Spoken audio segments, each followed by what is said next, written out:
ఎట్టెట్టా అనితక్క ఏంది నీ తిక్క అర్థమవట్లేదా? ఓసారి ఈ వీడియో చూడండి.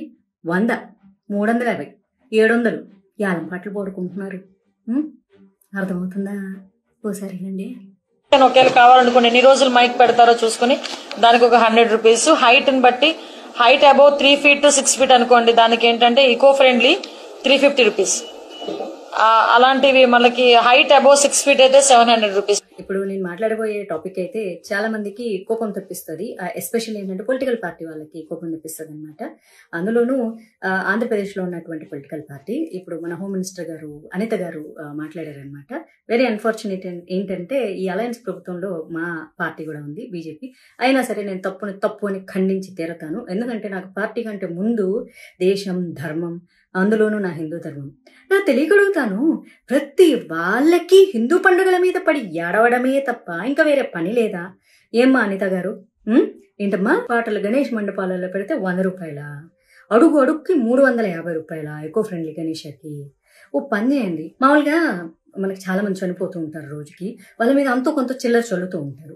సో మీరు చెప్పండి, ఇది కొంచెం చిల్లర కాదు, ఇట్లా ఇంత 1 కిలోమీటర్కి అయితే 100 రూపాయలు చల్లండి, అట్లా 2-3 కిలోమీటర్లు అయితే 350 రూపాయలు చల్లండి, మేము ఏరుకుంటాం, వచ్చి మా స్టాఫ్ని పంపిస్తామని పెట్టండి. చాలా బాగుంటుంది.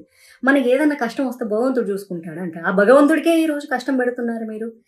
ఏం ప్రతి ఒక్కళ్ళకి హిందూ పండుగలు వస్తే చాలు, అసలు మీకు ఎందుకు ఇంత కడుపు మంట? అసలు మాకు నిజంగా అర్థం కాదు.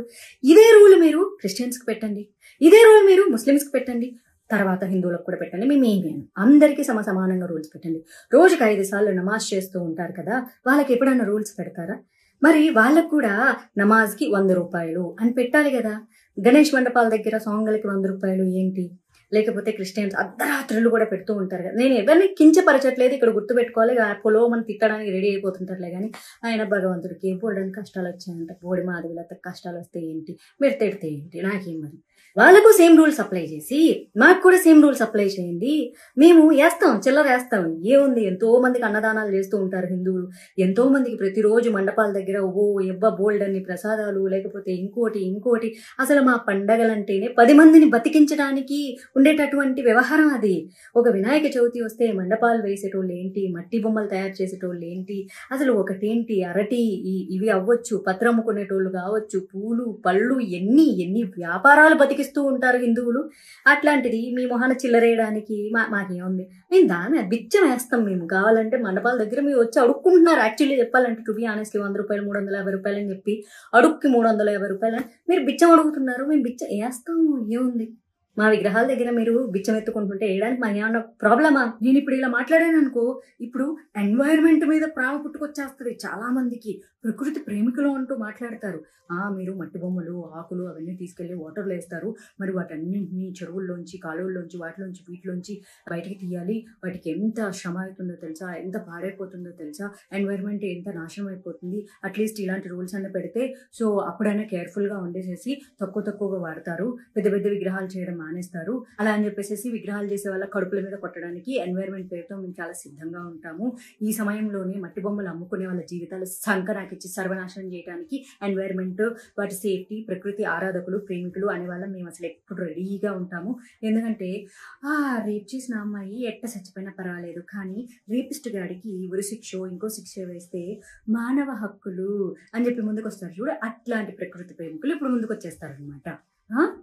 అంతే మీరు ఏదంటే అది కరెక్ట్. దానగుణం చేయడంలో హిందూ దేవాలయాలు కానీ హిందూ పండుగలు కానీ ఫస్ట్ నంబర్ 1 ఉంటారు. చిన్న పిల్లలు కూడా వాళ్ళ కిడ్డీ బ్యాంకుల్లో పెట్టుకుంటారు, పిగ్గీ బ్యాంక్స్. అవి కూడా పాలగొట్టి తీసుకొచ్చి కావాలంటే ఇస్తారు, మీ మొహాన పడేస్తారు డబ్బులు, అదే ఉంది. కాకపోతే అందరికీ సేమ్ రూల్ అప్లై చేయండి. మీరు ఇలాగ ఇన్నిసార్లు మైకులు పెడితే, లేకపోతే పొగులు, మధ్యాహ్నము, సాయంత్రం, అర్ధరాత్రి పెడితే ఇగో ఇంత డబ్బులు కట్టండి అని రూల్స్ పెట్టండి. అందరికీ రూల్స్ పెడితే మేము కూడా ఒప్పుకుంటాము. మీరు అడుక్కుంటామంటే చెప్తున్నా కదా, అయ్యయ్యో మా ఇంట్లో పనిచేసేటోళ్ళు, మా దగ్గర వాచ్మెన్లు, లేకపోతే చిన్న పిల్లలు అందరూ తీసుకొచ్చి మీ మొహం డబ్బులు పడేస్తారు. ఇప్పుడు కాలుతుంది కదా మీకు, సిగ్గు శరం. ఎప్పుడు చూడు ఆ ఎండోమెంట్ డిపార్ట్మెంట్ నుంచి వచ్చిన కోటాను కోట్ల రూపాయలు మీ పర్సనల్ అవసరాలకు, ఆస్తులకు, దేవుడి ల్యాండ్లు అమ్మేసుకుంటూ ఉంటారు, దేవుడి నగలు అమ్మేసుకుంటూ ఉంటారు, ఎవరెవరో ఇచ్చిన కిరీటాలు అన్నీ అమ్మేసుకుంటూ ఉంటారు, కుటుక్కు శ్వాహాలు చేస్తూ ఉంటారు.